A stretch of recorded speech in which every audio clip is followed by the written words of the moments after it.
snack. Me and you gonna have a little chat about books. Hi guys! So I am here today to do a book review, and I'm really excited to do this review. At the Mouth of the River of Bees, which is by Kij Johnson. This was gifted to me at Christmas by Mercedes. You may have seen it in one of my hauls, and I was so grateful to get this because she actually recommended this as a start point for people who haven't read an awful lot of magical realism or who haven't read an awful lot of short story collections, and I am so grateful that she recommended this to me because I absolutely adored every single story within this book, which is such high praise because short story collections often you have a few that you don't enjoy. I mean, I haven't read as many short story collections, but I have read quite a few anthologies, and usually you have one or two that really stand out and then the rest are okay and then some are really bad. This was not the case with this one. It was absolutely superb, spectacular the whole way through. And I think Kij Johnson's writing was lyrical, it was whimsical, it was stunning, it was evocative. It was just what I wanted, and more than I expected it to be, for sure. Also, let's just mention that the Jackie Morris cover is also stunning. Jackie Morris is the one who is doing the UK cover designs for Robin Hobb, and she also has done this one. It's absolutely stunning. I believe that there are around 20 or so different stories within this, and I think it's around 300 pages, so it is kind of a long short story collection, but if you don't read short story collections, it doesn't feel any longer than a regular book. And the good thing about the short stories is that you can pick them up in between doing anything. So I did some cooking and I was picking it up in between that when I was like cleaning and things, and I just wanted a 5-minute breather. Then I would pick up one of these stories. You can get through them really quickly because some of them are literally 2-3 pages. Some of them are longer. There are one or two that are about 70 or 50 pages, I believe, and those are sort of the namesake ones and the ones that are features, but I really enjoyed all of this. I did actually tab a few pages too, which I never do, but Mercedes gave me some little tabs as well. So this is from Fox Magic, which was one of my favourite stories in the whole collection, and it's just a little line that I thought was really, really beautiful and really resonated with me.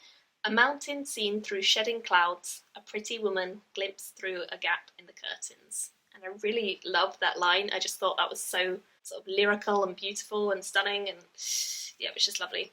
And then there's another one that is also from the same story, because this is one I really like. You can cure him of everything but love. And I really, really like that. There are loads of very quotable lines within this. I reckon I could probably open it on almost every page and just find something that was lovely. It was a day that Small Cat could tell was about to finish in a storm. The first flakes of snow whirled down from the low clouds that promised more to come. Small Cat huddled atop a basket on the monk's back, her face pressed into the space between her front paws. She didn't look up until the monk said, "There, we can sleep warm tonight." And it's such a beautiful, wonderful collection of stuff, guys, like absolutely wonderful. It says on the back, Johnson would fit quite comfortably on a shelf with Karen Russell and Erin Morgenstern. I've not read Karen Russell yet, although I do own one of her short story collections, but I really want to. And Erin Morgenstern is the author of The Night Circus, if you guys remember, and The Night Circus is absolutely flawless in the way it's written as well, and I would 100% agree that Kij Johnson would fit in with that. So if you like The Night Circus, then you probably would love the writing style of this. What I will say is some of the stories are a little bit more grotesque than maybe I was imagining they would be. To me, it doesn't bother me. I'm not the sort of person who gets upset by violence or sort of horrible scenes, and there is one story that definitely deals with rape, so that is something that you might want to steer clear of if or don't enjoy reading that sort of thing. But on the whole, this collection is absolutely stunning, and I really, really enjoyed every story.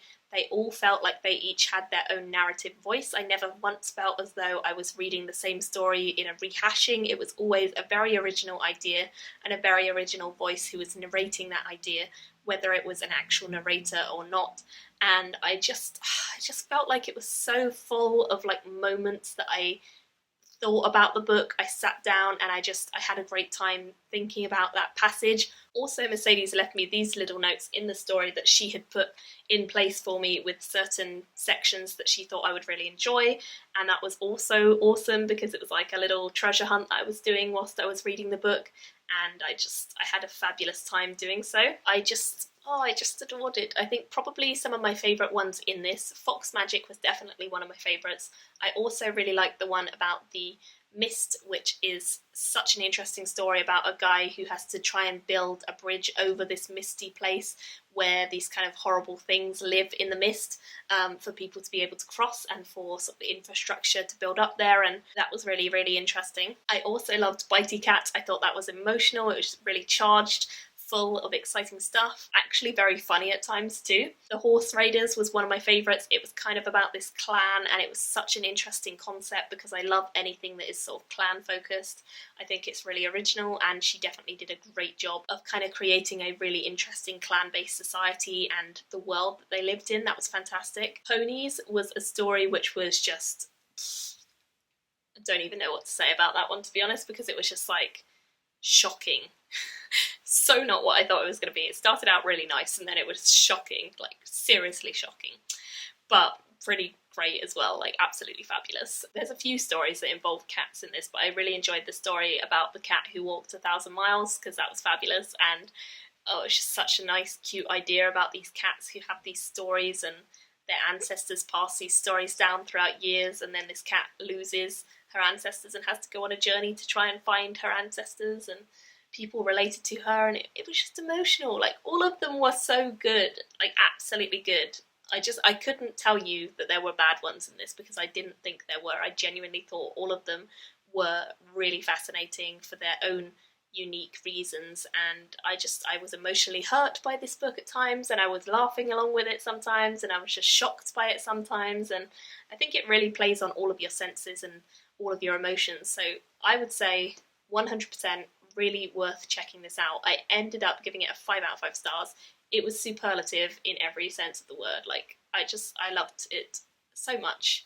Superb, excellent, fabulous, wonderful. I could name a million adjectives, but yeah, you should check it out is what I'm saying, because it's really, really good, and I'm definitely going to be picking up Kij Johnson's other books very soon. I do already own Fidoki by her, and I really, really want to read that very, very soon now that I've read this and really enjoyed it. I also want to pick up her other one, which I think is called Fox something. I'm not sure what it's called, but I really want to pick it up now that I've read this, and I think they might be like longer versions of some of the stories within this as well. So yeah, I can't wait for that. So 5 out of 5 stars from me. Let me know your thoughts down below if you've read it, and I shall chat to you all soon in another video. Bye! Me and you gonna have a little chat about books.